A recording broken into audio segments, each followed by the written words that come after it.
Assalamualaikum warahmatullahi wabarakatuh dan selamat siang teman-teman. Perkenalkan, nama saya Dr. Uya dan dibantu oleh teman saya Dr. Arianti. Dr. Arianti. Hari ini kita akan mempraktekkan mengenai membantu proses persalinan.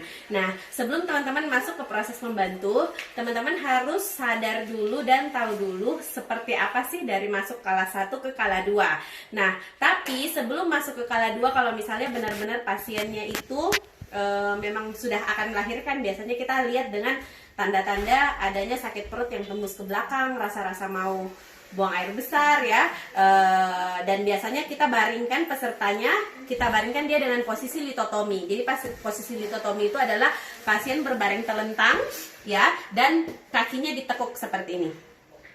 Nah, setelah itu biasanya kita lihat untuk memasuki kala 2, biasanya kita melihat adanya tonjolan atau tonjolan kepala yang mau keluar. Nah, tapi sebelum membantu, first of all, kita harus menyiapkan dulu alatnya. Alat yang dibutuhkan apa saja? Ingat prinsip untuk menyelamatkan pasien, kita harus menyelamatkan diri sendiri dulu. Jadi yang paling pertama yang harus ada adalah sarung tangan, ya tentunya harus sarung tangan yang sudah steril.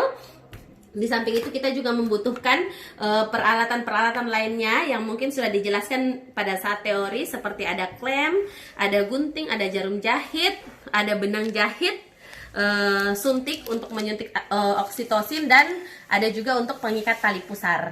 Nah, kalau misalnya sudah disiapkan dan semuanya sudah steril, kita harus langsung memulai prosesnya. Jadi biasanya dalam proses seperti ini ibunya sudah pengen banget mengedan, ya. Yang pertama kita lakukan adalah memasang sarung tangan.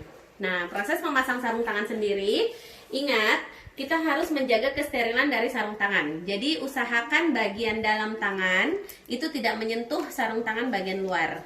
Jadi seperti ini. Oke, setelah itu kita mengambil yang satunya. Jadi bagian luar sarung tangan menyentuh bagian luar yang satunya lagi.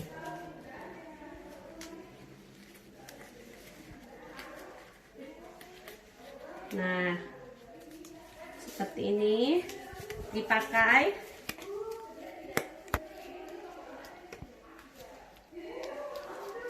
Setelah memakai sarung tangan,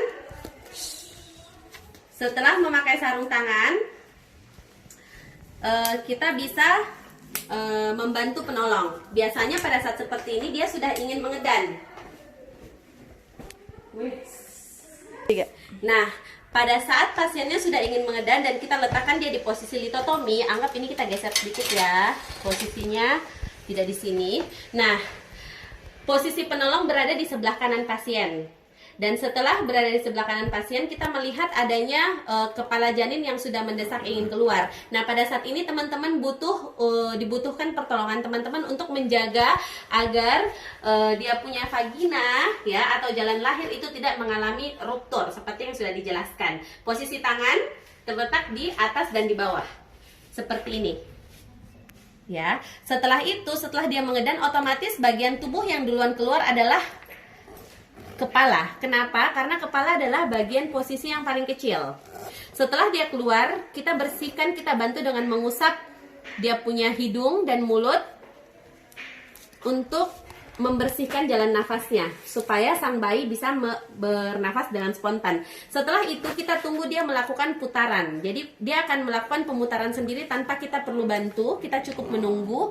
Ini gunanya apa? Putaran ini untuk melahirkan bahu.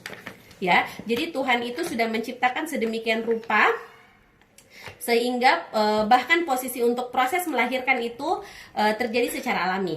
Nah, habis itu kita bantu untuk melahirkan, kita tarik sedikit ke bawah untuk melahirkan bahu atas. Kemudian setelah bahu atas lahir, kita bantu lagi sedikit ke atas untuk melahirkan bahu bawah sampai dia keluar.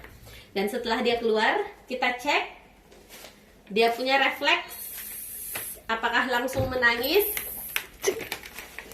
Nah, setelah bayinya keluar, kita bersihkan jalan nafasnya, kita pastikan bayi menangis. Kalau ciri-ciri bahwa bayi mengalami hal yang baik atau dalam kondisi yang baik adalah pada saat bayi tersebut langsung menangis.